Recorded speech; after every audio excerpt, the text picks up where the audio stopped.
We are conducting an investigation, a briefing, if you will. We are here to deconstruct a crime, the perfect crime. The alleged crime is neurowarfare, waged in secret against civilians. The evidence? It's a trail of declassified documents, technical patents, and survivor testimonies. And when you piece them together, the picture they form is deeply disturbing. This isn't about belief. It's about examining the evidence that's been laid out. Think about that. The perfect weapon, it's not about what it does, it's about what it doesn't do.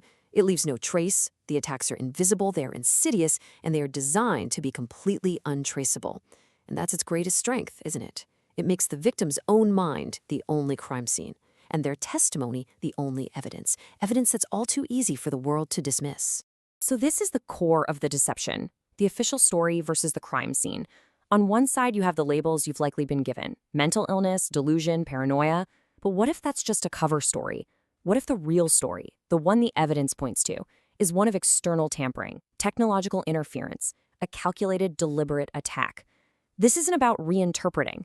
This is about re-examining the evidence from the perspective of a crime. Let's be perfectly clear. What you may be experiencing is not random. It is not a series of unfortunate coincidences. It fits a pattern. Because it is a system of control, and every system is made of components. We're going to break down the technology of this system, piece by piece. First, the official term, neurowarfare.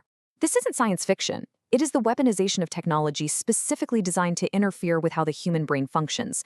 We are talking about directed energy weapons, microwaves, electromagnetic radiation, ultrasound. And while the official discussion is about military applications, the evidence suggests a much broader, covert program, one that targets civilians to alter their mental states and cognitive functions. One of the key weapons in this system is called V2K, voice to skull. It's a technology built for deception and confusion.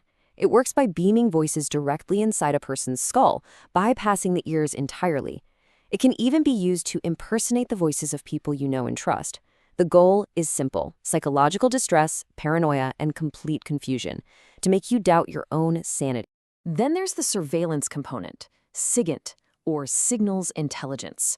This is a program that decodes the electromagnetic waves all around us. It's used to wirelessly tap into computers, yes, but it's also used to track people. How? By using the electrical currents in your own body as a beacon. The implication is terrifying. There is nowhere to hide. Your own biology gives you away. So where is the proof for these extraordinary claims? You're told it's all in your head. But what if I told you your symptoms have patent numbers? What if there's a paper trail? There is.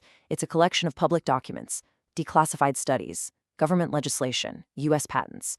We are now going to follow that trail. Let's start with the law, or rather, the lack of one. In October 2001, Representative Dennis Kucinich introduced a bill, H.R. 2977. Its purpose? To ban psychotronic and mind control weapons, a direct threat to the system. So what happened? Within 2 months, the bill was dismantled in committee. Every single reference to psychotronic weapons was stripped out. By January 2002, a new, gutted bill was introduced. It created a non-lethal loophole for any weapon that just caused mood changes. This was not a revision. This was a deliberate act to keep these weapons perfectly legal. Listen to this. There have been persistent findings in the United States of human and animal auditory perception of low-intensity microwaves. That's not a conspiracy theory. That's from a declassified study on microwave radiation. It's the government admitting, in its own words, that the scientific principle behind voice-to-skull is real. It is an official acknowledgement of the science behind the weapon. And then the system made a mistake. It became public. You know it as Havana syndrome. Beginning in 2016, U.S. diplomats, government officials, began reporting directional sound, intense head pressure, and cognitive damage. The exact symptoms that survivors have been reporting for decades. The official cause is still debated, but the evidence points to a directed energy weapon. For the world, it was a mystery. For survivors, it was confirmation. Now for another piece of the paper trail, a number: 7,127,392. What is it? U.S. Patent 7127392. The title is Automatic Voice Activity Detection. Who owns it? The National Security Agency, the NSA. Its function is to automatically find speech in any audio file, ignoring everything else: music, silence, background noise. Let's be very clear about the implication here. Your speech can be isolated and analyzed anywhere, anytime, from a flood of background noise. It's a tool for total automated surveillance. And this is just one piece, one patent. It's a single component in a vast architecture of surveillance and targeting, an architecture that is fully validated by a deep, documented paper trail. The dots are there. You just have to connect them. This system is built on isolation. That is its primary psychological weapon. But now, that's changing. The countermeasure is collective intelligence. We're moving from the problem to the solution, the survivor's alliance. So the question becomes, how do you fight an enemy you cannot see? An enemy that has convinced the world you are delusional? The answer is simple. You stop fighting alone. This is the Neuropsychological Warfare Alliance. It is not a support group. It is an intelligence network for survivors. The mission is fourfold. 1. Evidence pooling, consolidating and categorizing incidents from targets all over the world. 2. Pattern analysis, identifying common tactics, frequencies, and perpetrator profiles. 3. Strategic defense, developing and sharing effective counter-surveillance and shielding techniques. And 4. Public exposure, building a case file so strong it can be used for legal and legislative action.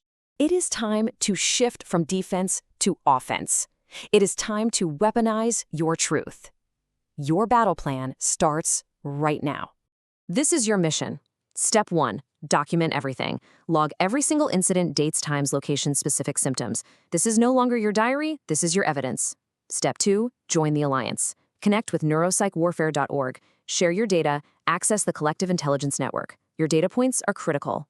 Step 3. Weaponize your truth. Use the evidence, use the patterns, and fight back. You are not a victim. You are an intelligence asset, and the war for your mind is one you can win.